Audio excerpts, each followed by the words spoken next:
El sacerdote me dijo que lo que iba a escuchar no era una confesión para Dios, era para él. La última vez que alguien intentó salir antes de que terminara la misa, nadie volvió a verlo en el pueblo. Y lo peor es que oficialmente nunca estuvo ahí. El sacerdote escribió en su diario que lo que estaba frente a él no quería salir, y que si fallaba, no sería el niño quien pagaría el precio. Hay cosas que la fe no logra explicar, casos que fueron documentados, pero nunca comprendidos. Un exorcismo donde nadie gritó, un seminario donde nadie dormía, un milagro que no debía ocurrir. No son leyendas inventadas, son relatos que quedaron en registros y luego en silencio. Esta noche escucharás 6 historias religiosas que nunca fueron explicadas.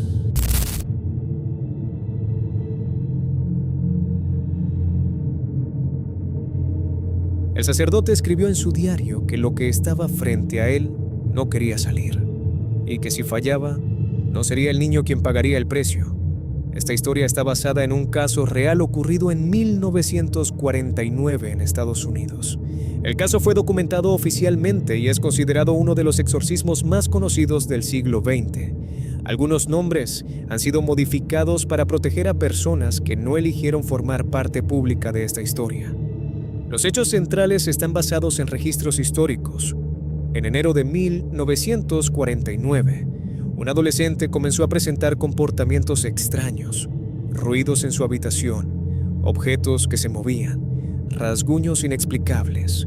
La familia acudió primero a médicos, luego a psicólogos, finalmente a un sacerdote. Uno de los nombres asociados históricamente al caso fue William Sesbowder, un sacerdote jesuita experimentado, escéptico, no propenso al dramatismo. Según los diarios atribuidos al caso, la cama del joven vibraba, se escuchaban golpes en las paredes. El adolescente reaccionaba violentamente ante símbolos religiosos, pero lo más inquietante no fueron los fenómenos físicos, fueron las frases en voz grave que no coincidían con su tono habitual. Uno de los sacerdotes mantuvo un diario detallado.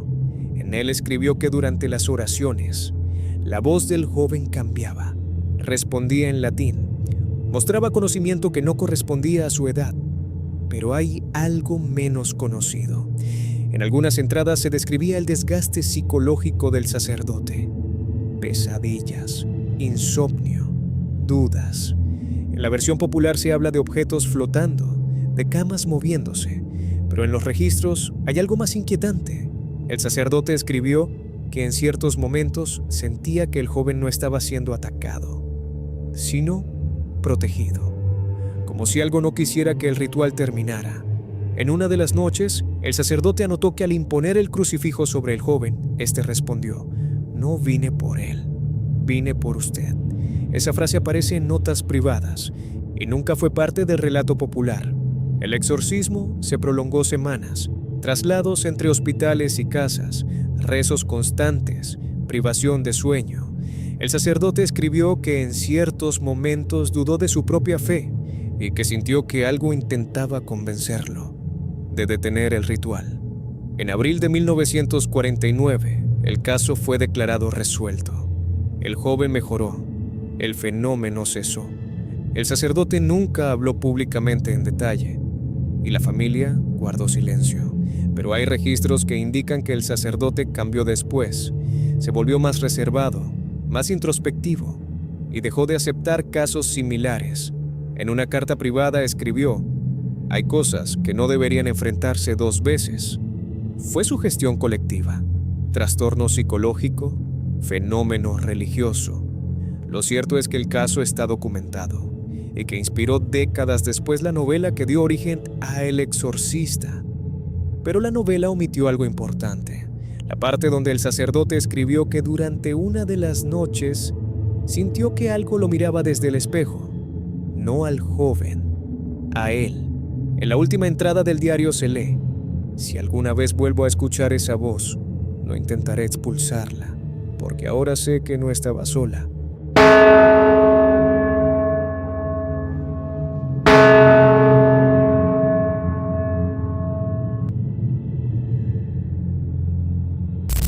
Mi hermana fue declarada un milagro, pero yo estuve ahí cuando dejó de respirar y lo que volvió no era ella.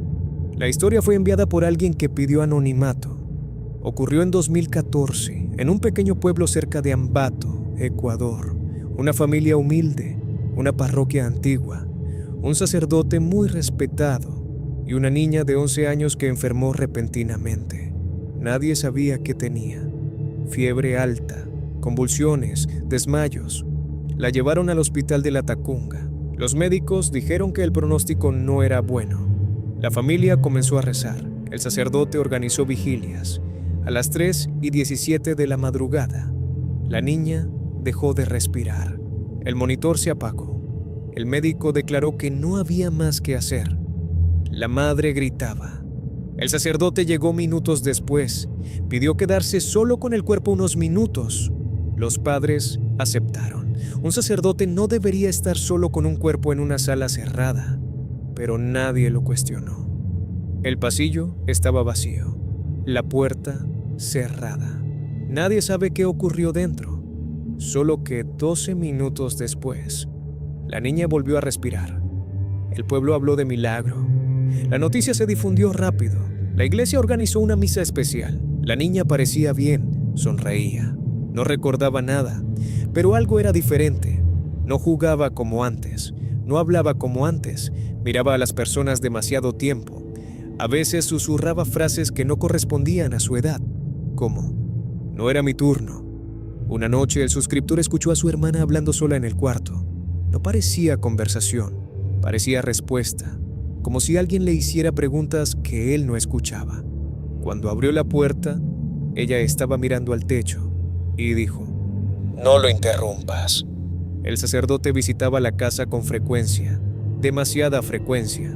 Siempre hablaba con la niña en privado. Decía que era acompañamiento espiritual. Pero un día, el suscriptor escuchó algo que no debería oír. El sacerdote dijo: "¿Recuerda lo que te pedí?". La niña respondió: "Sí", con una voz que no era completamente suya. El suscriptor dejó su celular grabando fuera de la puerta. En la grabación se escucha al sacerdote rezando, pero luego se escucha otra voz, grave, más profunda, que dice: "Cumpliste". Y el sacerdote responde: "Aún no". El suscriptor investigó. No había ningún proceso oficial de milagro en marcha, ningún expediente, ninguna revisión médica formal. La diócesis de Quito no tenía registro del evento. Cuando preguntaron al sacerdote, dijo que nunca habló de milagro. Una noche, la niña volvió a dejar de respirar, pero esta vez en casa. El sacerdote no estaba. El suscriptor intentó reanimarla, y en el momento en que ella abrió los ojos, susurró: "No lo llames". Días después, el sacerdote fue trasladado, sin explicación, sin despedida formal. La familia dejó de hablar del milagro. La niña mejoró con el tiempo, pero nunca volvió a ser igual. A veces, cuando duerme, mueve los labios y repite: "Aún no". El suscriptor terminó el mensaje diciendo algo que no explicó. Que años después revisó los registros del hospital y en el sistema aparece que su hermana fue declarada fallecida a las 3:17 y que el cuerpo fue retirado por un familiar. Pero en el registro no aparece el nombre del sacerdote, solo la palabra autorizado.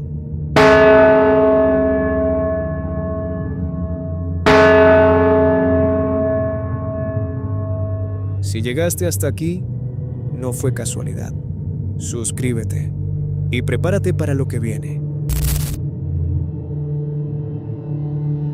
El sacerdote dijo que había realizado miles de exorcismos, pero hubo uno que no intentó expulsar, porque no estaba seguro de qué era.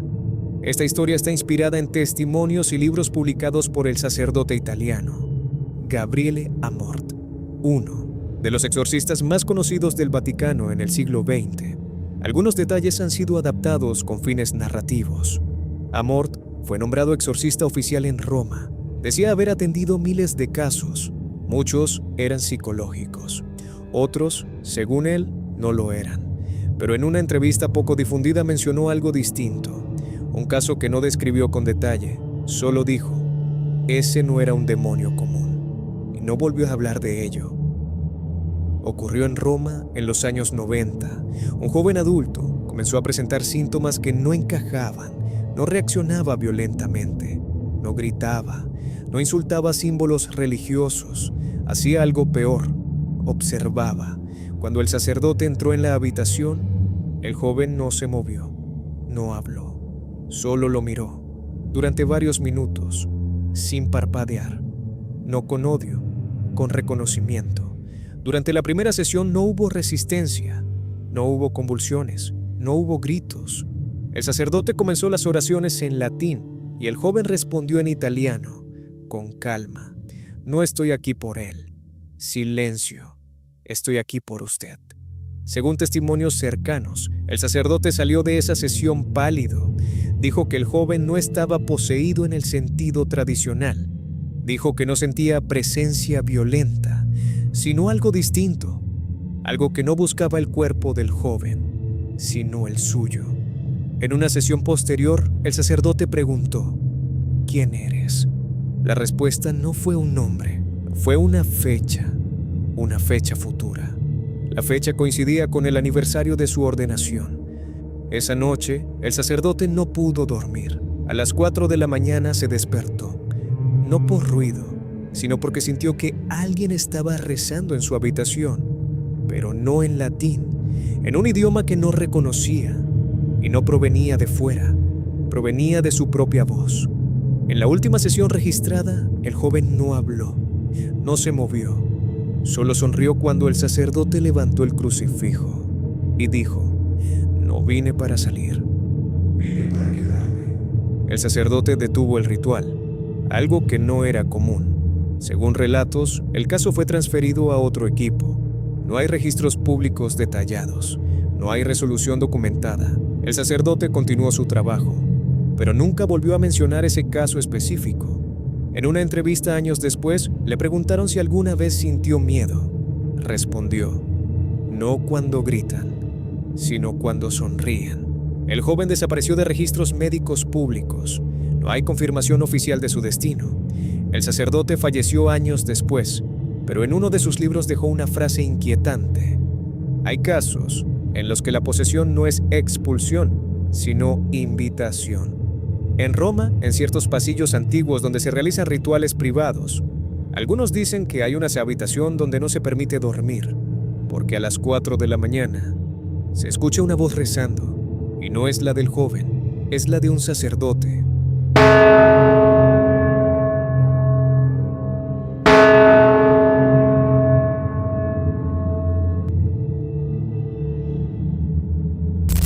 En el seminario nos prohibieron hablar de lo que pasaba a las 2 de la mañana, porque decían que mientras no lo nombráramos, no existía. Ocurrió entre 2011 y 2013 en un antiguo seminario cerca de Loja, Ecuador.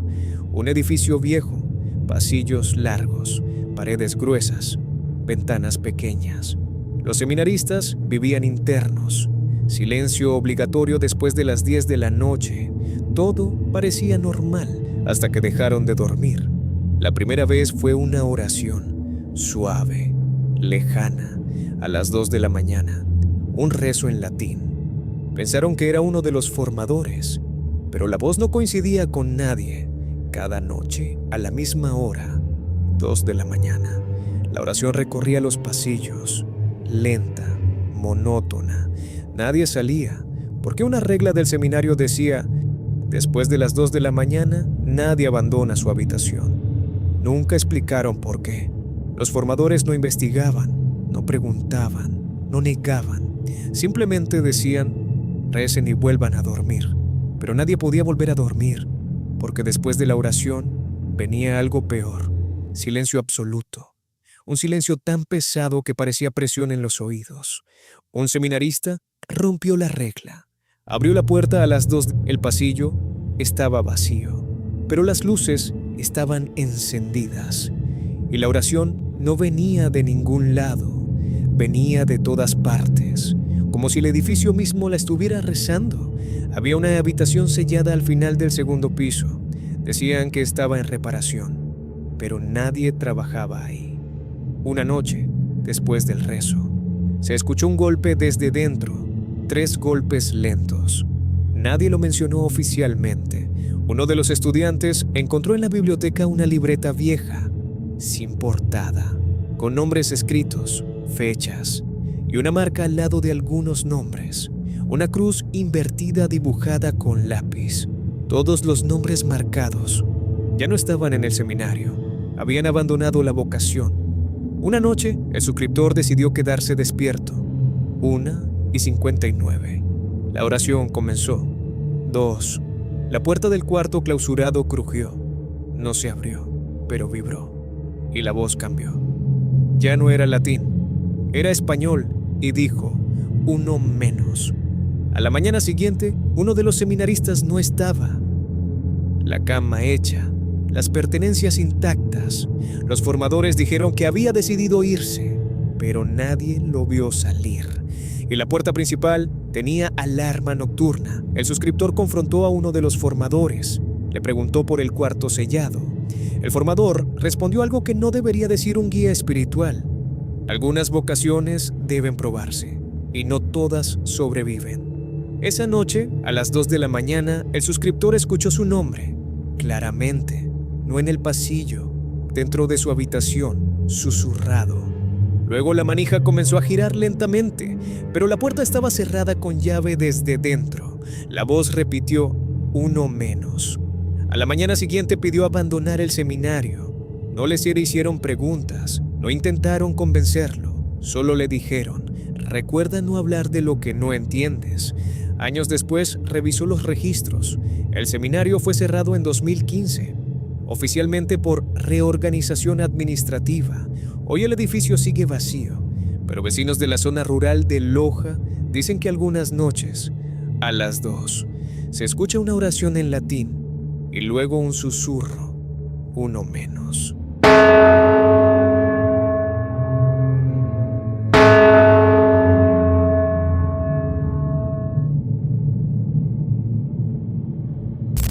La última vez que alguien intentó salir antes de que terminara la misa, nadie volvió a verlo en el pueblo.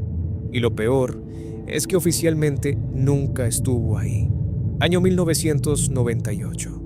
Un pequeño pueblo en la sierra ecuatoriana, cerca de Riobamba. La iglesia era antigua, de piedra gris, siempre fría. El sacerdote llegó desde fuera. Nadie sabía exactamente de qué diócesis venía, solo que fue asignado temporalmente. Se hacía llamar Padre Esteban. Las misas comenzaron normales, pero después del tercer domingo, el padre comenzó a cerrar la puerta principal con llave una vez iniciada la ceremonia. Decía que era para evitar distracciones.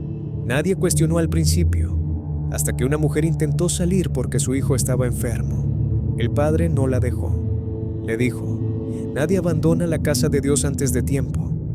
Las homilías empezaron a cambiar. Ya no hablaba de esperanza, hablaba de culpa, de castigo, de secretos que las familias esconden. Decía cosas que incomodaban. Mencionaba discusiones privadas, pecados que nadie había confesado públicamente. Las personas empezaron a preguntarse: ¿quién le contaba esas cosas? El confesionario comenzó a usarse más, pero algo era extraño. El padre pedía que las confesiones fueran en voz alta, no susurradas, y hacía preguntas que no eran habituales. Preguntas que no haría cualquier sacerdote. Preguntas sobre pensamientos, no acciones. Sobre deseos que nunca se expresaron. Un hombre joven intentó abandonar la iglesia antes de que terminara la misa. Dijo que no se sentía bien. Las puertas estaban cerradas. El padre continuó la ceremonia sin mirarlo. Cuando finalmente terminó la misa, el hombre ya no estaba dentro. Nadie lo vio salir. No había puertas traseras abiertas. Y según los registros del pueblo, nunca estuvo inscrito oficialmente como residente. Semanas después, personas del pueblo viajaron a Quito para verificar su asignación. En los registros eclesiásticos no aparecía ningún padre Esteban asignado a esta parroquia. Nadie con ese nombre. Ningún traslado temporal. Nada. Cuando regresaron al pueblo, la iglesia estaba cerrada, por fuera, con cadenas, pero las campanas sonaban. Algunos vecinos aseguran que esa noche vieron luz dentro y escucharon voces rezando, pero el edificio estaba oficialmente clausurado. Un grupo decidió forzar la puerta. Dentro no había bancos, no había altar, no había imágenes, solo el confesionario.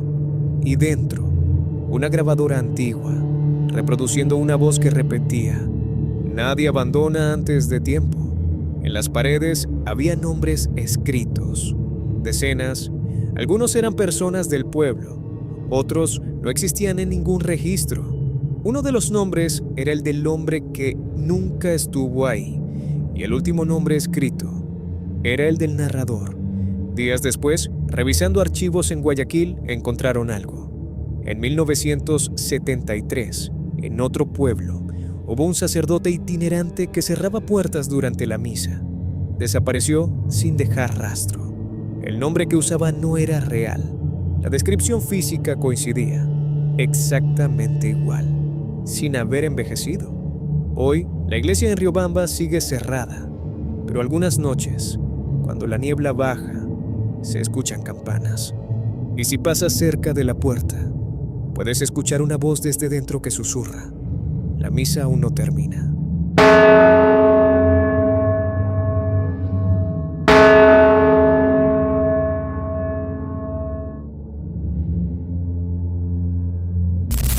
El sacerdote me dijo que lo que iba a escuchar no era una confesión para Dios, era para él. Esta historia fue enviada por alguien que pidió mantener su nombre en privado. Solo dijo que ocurrió en 2007, en una parroquia cerca de Cuenca, Ecuador. Él tenía 19 años y algo había hecho, algo que nunca le contó a nadie. Hasta esa noche, la parroquia no era grande, pero tenía algo extraño. El confesionario estaba separado del altar, en un cuarto pequeño, oscuro, con paredes gruesas. No se escuchaba nada desde fuera. El sacerdote era nuevo, venía de la capital. No hablaba mucho, pero miraba demasiado. El joven entró al confesionario, se arrodilló y empezó a hablar. No había terminado la primera frase cuando el sacerdote lo interrumpió. «Eso no es lo que realmente te preocupa». El joven se quedó en silencio. Nunca había dicho lo que realmente le pesaba. Ni siquiera lo había pensado claramente. Pero el sacerdote comenzó a describirlo. Exactamente. El sacerdote no dio penitencia, no pidió rezos, no habló de perdón. Hizo preguntas que no son comunes en una confesión, preguntas que no se hacen. Preguntas sobre pensamientos que el joven nunca había expresado en voz alta, sobre culpas que nunca confesó. Y lo más perturbador fue cuando el sacerdote dijo: «Lo hiciste el martes, a las 2:17». Ese detalle nunca fue mencionado. Nunca. El joven decidió volver. Pensó que era coincidencia. Esta vez no habló. No dijo nada. Se quedó en silencio. El sacerdote comenzó a hablar primero, describiendo una discusión que el joven tuvo en su casa esa misma mañana. Palabras exactas, incluso el tono. Un día llegó temprano a la iglesia. La puerta estaba abierta. Entró. No había nadie. Fue al confesionario. Lo abrió por detrás. No había rejilla doble. No había espejo. No había ningún mecanismo. No había forma de verlo desde el otro lado. Pero dentro del confesionario había algo más. Una libreta con nombres y fechas y anotaciones detalladas, cosas privadas, cosas que nadie debería saber. Entre los nombres estaba el suyo. Y debajo una frase: «Aún no lo entiende». El joven sintió algo peor que miedo.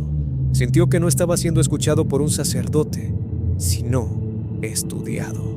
Decidió confrontarlo. Entró una última vez y dijo: «Usted no debería saber eso». El sacerdote respondió calmado: «No lo sé por ti. Lo sé porque alguien más ya lo confesó antes». El joven preguntó quién. El sacerdote dijo: «Tú». El sacerdote comenzó a describir confesiones que el joven nunca había hecho. Pero ¿qué pensó hacer? Incluso describió sueños que no contó a nadie. Luego dijo algo que no haría un sacerdote: «No estás confesando para ser perdonado. Estás confesando para que yo recuerde. Una semana después, el sacerdote ya no estaba. La parroquia dijo que fue trasladado, pero no hubo reemplazo inmediato, y en registros de la diócesis no aparecía ningún sacerdote con ese nombre asignado en esos años. El joven dejó de asistir a misa, pero cada vez que se siente culpable por algo, escucha una frase en su mente, a las 2:17. Y lo más inquietante es que a veces siente que no es él quien recuerda, sino que alguien más está recordando por él.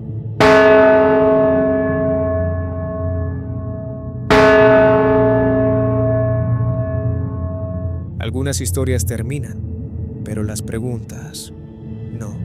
Y hay cosas que no necesitan explicación para seguir existiendo. Nos vemos en el próximo relato.